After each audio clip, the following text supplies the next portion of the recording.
Your grandfather's house belongs to Marcus now, my aunt said, refilling her wine glass like she'd just announced the weather forecast. Consider it the family's way of investing in someone with real potential. I set my fork down very carefully. Not because I was calm, because if I didn't control that one small motion, I was going to flip the entire table. Across from me, my younger brother Marcus was scrolling through his phone, probably already browsing furniture for the 4-bedroom craftsman on Elmwood Drive that our grandfather had spent 40 years paying off.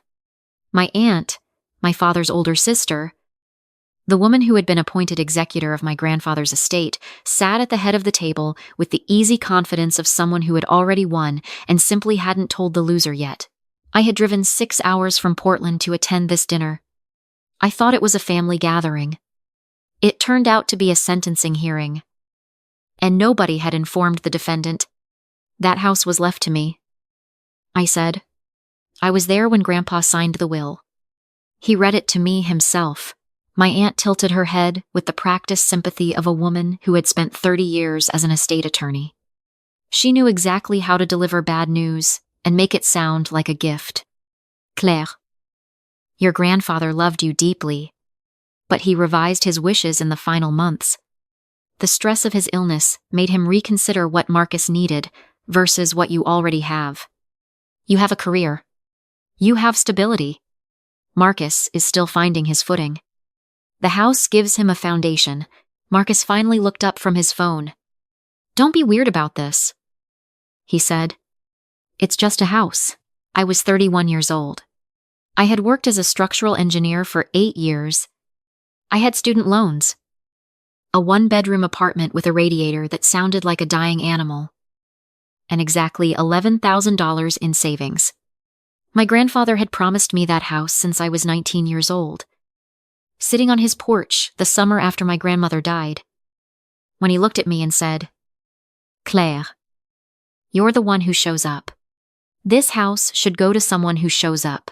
Marcus had shown up to exactly 2 family events in the past 4 years, both of which involved him needing money. That house is in Portland, I said slowly. I live in Portland. Marcus lives in Nashville. What is he going to do with a house in Portland? My aunt smiled the way people smile when they know something you don't. Marcus is relocating. He's launching his music production company here. The house gives him the space to build a real studio. It's a sound investment. No pun intended. I looked at my brother. He had the decency to look slightly uncomfortable for approximately 3 seconds before returning to his phone. Give it back, I said. Whatever paperwork was filed, undo it. That is my inheritance. Grandpa promised it to me. My aunt's smile didn't waver. The estate has already been transferred. Claire, it was handled through probate 3 weeks ago. These things take time to process. And by the time you would have received formal notification, she paused. Choosing her words with legal precision, the window for contest had already closed. The window had closed. 3 weeks ago, while I was in Portland, working overtime on a bridge inspection project, my aunt had quietly transferred a $340,000 property to my brother. And by the time the paperwork arrived in my mailbox, the clock had already run out. I want to see the revised will, I said. Of course, she said. I'll have my office send you a copy. She never sent it. I called her office every day for 2 weeks. Her assistant told me she was in meetings, then traveling, then unavailable. I sent certified letters. I hired a real estate attorney in Portland who reviewed the probate filing and told me, with the gentle tone of someone delivering a terminal diagnosis, that the transfer appeared to have been executed correctly. Appeared. That word burrowed into my brain and didn't leave. I asked to see the original will versus the revised will. My attorney filed a formal request. The revised will arrived in a sealed document package 10 days later. I sat at my kitchen table and read it twice. My grandfather's signature was at the bottom. His handwriting. His full name, Walter James Holloway. Signed in the slightly shaky cursive of a man whose hands had begun trembling in his final year. But my grandfather had died 14 months ago. The notarization date on the revised will was 11 months ago. 3 months after he was buried, I stared at that date for a very long time. I called my attorney and told her what I'd found. She went quiet in a way that told me she understood the weight of it. She said she would need to compare signatures and verify the notary's credentials before making any claims. She also told me, with careful professional neutrality, that if what I suspected was true, I was looking at a very serious allegation against a licensed attorney. She told me to be careful. She told me not to call my aunt. I called my aunt. I know the will was revised after he died. I said, the notarization is dated 3 months post-death. That is fraud. There was a pause on the line. Then my aunt's voice came through. Smooth and unhurried. Claire, I think the grief has been harder on you than any of us realized. Your grandfather's estate was handled with complete transparency and full legal compliance. If you're seeing inconsistencies, it may be worth speaking with someone professionally, and I don't mean another attorney. She was telling me I sounded unstable. I have a copy of the original will. I said, he left the house to me. Wills get revised. Claire, it happens. People change their minds. Unless you have proof of wrongdoing real, documented, legally admissible proof, I'd encourage you to let this go. For your own sake. Grief does strange things to perception. I hung up. I sat in my apartment for an hour, staring at the wall. Then I drove to my grandfather's house. Marcus wasn't there yet. He was still in Nashville, wrapping up whatever life he had there, before relocating to a house he hadn't earned. The neighbor across the street, Mrs. Okafor, was watering her roses when I pulled up. She had known my grandfather for 20 years. She watched me get out of the car with the expression of someone who already knew something was wrong. I was so sorry to hear about the estate business, she said, before I could even speak. Your grandfather would have been sick over it. I asked her what she knew. She told me that 3 weeks before my grandfather died, when he was already on hospice care and rarely lucid, a woman had come to the house. Not my aunt. She was careful to say, a younger woman, professionally dressed, carrying a leather portfolio. She had stayed for about 40 minutes. Mrs. Okafor had thought she was a medical professional or a social worker. She had not thought much of it at the time. I asked if she remembered anything else. She said the woman had come back one more time, 2 days before my grandfather passed. Same portfolio. Same 40 minutes. Mrs. Okafor had noticed because both visits happened in the morning. When my grandfather was usually at his most confused, I thanked her. I went inside the house with the spare key my grandfather had given me years ago, the one my aunt didn't know about, and I stood in his living room for a long moment. Everything was still. It smelled like him still. Faintly. Beneath the dust, I went to his study. My grandfather had been a careful man. He kept physical records of everything. Utility bills from 1987. Car maintenance log. Greeting cards, organized by year. His filing system was legendary and slightly unhinged. I had helped him organize it twice. I knew exactly where he kept his legal documents. The original will was gone. I had expected that, but what I hadn't expected was what I found wedged in the back of the bottom drawer, behind a folder of property tax records. It was a yellow legal pad. About 20 pages, filled with my grandfather's handwriting. It was dated across 18 months, starting 2 years before he died. It was a journal. My grandfather had not been a sentimental man. He hadn't kept a diary. What he had kept, it turned out, it was a record of every conversation he'd had with my aunt about his estate. Dates. Times. What was said. He had written in the margins things like "she keeps pushing the trust language," and "Patricia brought that woman again today." I told her I didn't want to sign anything while I'm on the medication. And 3 weeks before his death. Patricia says if I don't revise the will, she won't be able to protect the estate from taxes. I don't believe her. I told her Claire gets the house. I've been clear.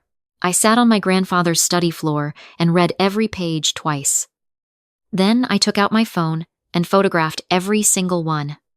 The journal wasn't enough on its own. I knew that. My attorney knew that. What we needed was the signature comparison, and we needed to find the notary who had supposedly witnessed a dead man sign a legal document. I spent 3 weeks doing what I had always done. When a project required precision, I worked methodically. I pulled the notary's license number from the probate filing and ran it through the Oregon State database. The notary was a woman named Diane Forsyth. Her commission was valid. Her address was listed.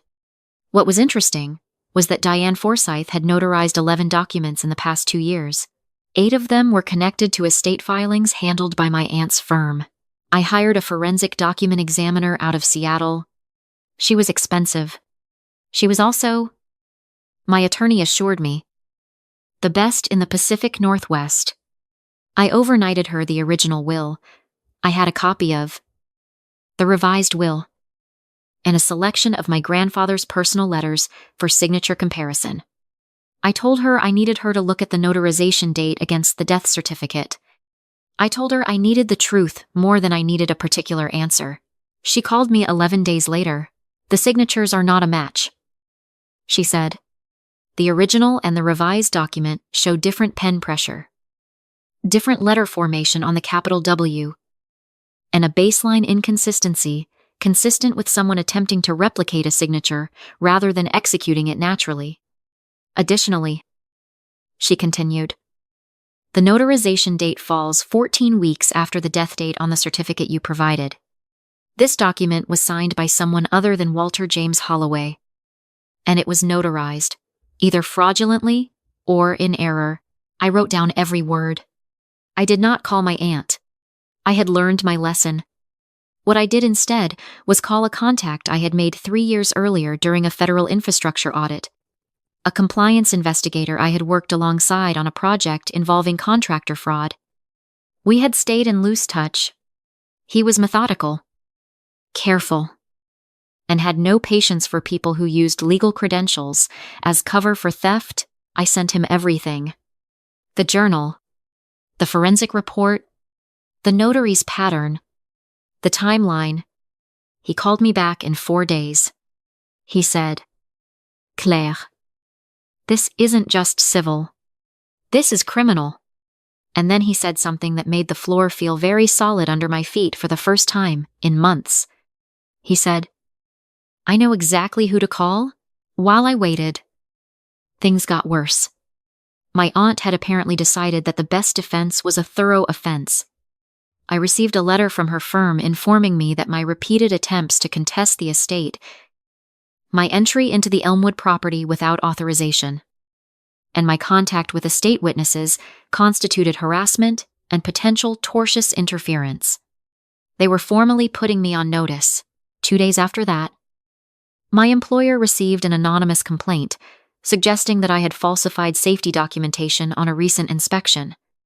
An internal review was opened. I was placed on administrative leave pending investigation. I sat in my car in the parking garage and thought about what it meant that every time I got close to the truth, I lost something else. My job, my professional reputation. The inheritance had been the first thing taken, but it wasn't going to be the last.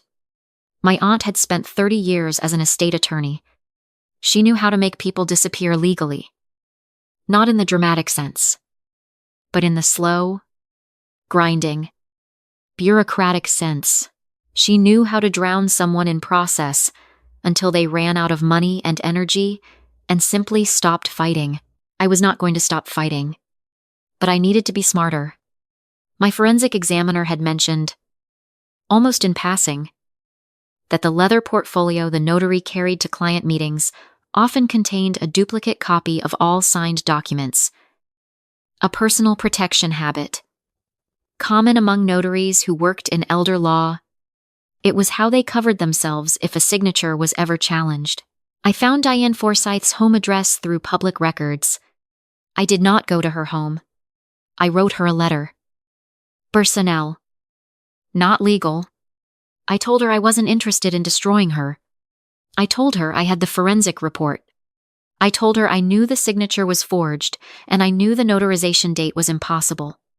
I told her that when the investigation concluded, and it would conclude, I was very clear about that. The question was only going to be whether she had been a knowing participant or someone who had been manipulated by a trusted employer. I told her that the difference between those two things would matter enormously to a federal investigator. I told her I would give her 1 week to make her own decision about what to do with that information. She contacted my attorney 6 days later. Diane Forsyth had, in fact, kept duplicate records. She had notarized the document in my aunt's office, not in my grandfather's presence. She had been told by my aunt that my grandfather had signed in a prior meeting and that the notarization was a technical formality. She had not questioned it. She had notarized 43 documents for my aunt's firm over 4 years and had never been given reason to doubt the process.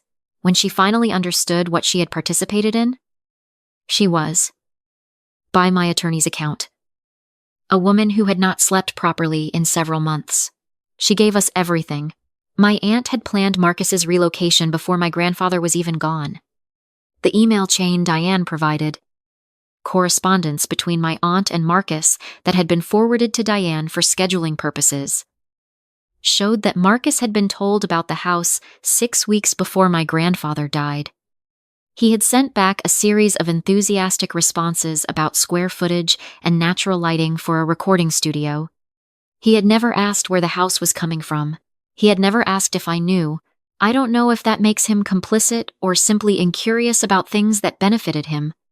I thought about that for a long time. I still don't have a clean answer. The internal investigation at my firm concluded with no findings against me. The complaint had been submitted anonymously from an email address created 4 days before the submission, traced eventually to a device registered in my aunt's office building. My employer issued a formal apology. I returned to work on a Tuesday and sat at my desk for a full 5 minutes before I could make myself open my laptop. The following Saturday was Marcus's housewarming party. I had known about it because Mrs. Okafor had mentioned it. Not because I was invited. Marcus had sent invitations to a long list of people, including several of my grandfather's oldest friends, people who had known me my entire life, and had no idea what had happened to the estate. My aunt was flying in from Seattle. It was going to be a celebration of Marcus's new beginning, held in the house that was supposed to be mine. I went. I did not sneak in through the back. I parked in front, walked up the porch steps I had climbed 1,000 times since childhood, and knocked on the door. Marcus opened it, and for a moment he just looked at me, the smile dying slowly on his face. "You can't be here, Claire," he said. "I'm here," I said. My aunt appeared behind him. She was holding a glass of sparkling water and wearing the expression of a woman who had spent decades winning. "Claire, I have to say, I admire the audacity, but you should leave now, before this becomes something you can't take back." There were about 30 people in the living room. My grandfather's friends, neighbors, a few of Marcus's music contacts. Everyone had gone quiet. "I appreciate the advice," I said. "You've always been generous with advice." I pulled out my phone. I had spent the night before preparing a very short, very clear presentation. 11 slides. The journal entries, the forensic signature comparison, the timeline showing the notarization date versus the death certificate, the email chain between my aunt and Marcus 6 weeks before my grandfather died, discussing the house, and the statement from Diane Forsyth, which had been formally submitted to the Oregon State Bar and to the federal investigator 48 hours earlier. I connected my phone to the television in the living room. In the same television, my grandfather had watched baseball on every summer evening of my childhood. "I want to share something with everyone," I said, in the voice I used when presenting safety findings to a room full of contractors who didn't want to hear bad news. My grandfather left this house to me.